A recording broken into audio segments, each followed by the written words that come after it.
So bakit nga ba walang kasiguraduhan na mag-grant yung petition ninyo for annulment? Mali naman kasi yung tinatanong ninyo. Ang tanong ninyo, magkano? Ilang taon ang aabutin ng process ng annulment?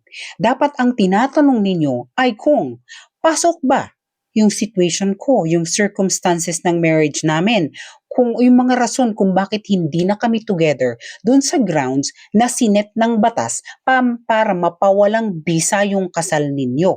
Yun dapat ang tinatanong nyo eh. Hindi yung magbabayad kayo agad tapos sasabihin ninyo na, oh, pwede na ba nating i-file yan? Tapos kung sino-sino na lang kukunin yung witness. 'Di ba? Kasi couple A, couple B, yung marriage nila is different. Yung story nila kung bakit they broke up is different din.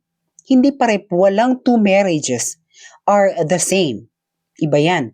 Meaning, iba din dapat ang set of evidences na ipiprepare nyo at yung mga witnesses na kakausapin ninyo para magtugma dun sa kiniklaim nyo. Example, pagka sabi mo, si ex-partner lang talaga ang may problema eh. Napaka-perfect ko. So siya lang. Hindi siya capable of fulfilling his marital or her marital obligation.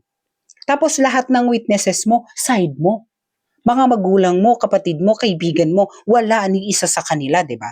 So, paano yun? One-sided lang siya.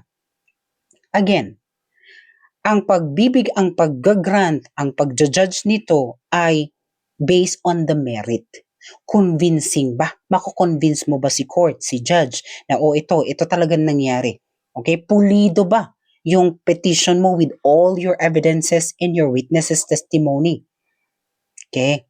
So, magpa-consult kasi kayo. Kung nagbabalak kayong mag-file ng annulment, kahit hindi siya ang magiging lawyer nyo, magpa-consult kayo para i-guide kayo kung anong mga evidences ang kailangan ninyong i-prepare, ipunin, kung wala pa, paghandaan, kung sino-sino mga kakausapin ninyong witnesses. Okay? Like, unahan mo na, kausapin kita, uy, pwede ka ba mag-witness? Maalala mo ba yung ganito? Sige na, mag-witness ka na sa akin, tulungan mo naman ako. Ganon na makipag-usap yun sa witness. Hindi yung, siya na lang kasi available siya. Hindi siya sa availability. Okay, panag-usapan na natin yung yung isa pang tanong ninyo, naalala ko lang kasi dun sa availability, consent. Paano kapag si ex-partner, ayaw niya na makipaghiwalay? It's not up to her. It's not up to him, di ba? So kahit mag-contest pa siya, mag-present din siya ng kanyang evidence na dapat together kayo forever, pero mas mabigat yung evidence mo. Okay?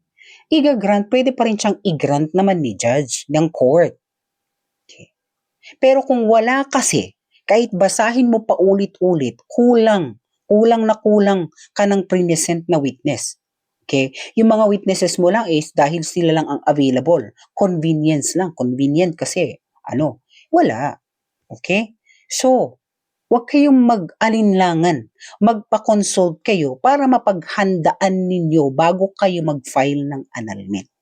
Okay?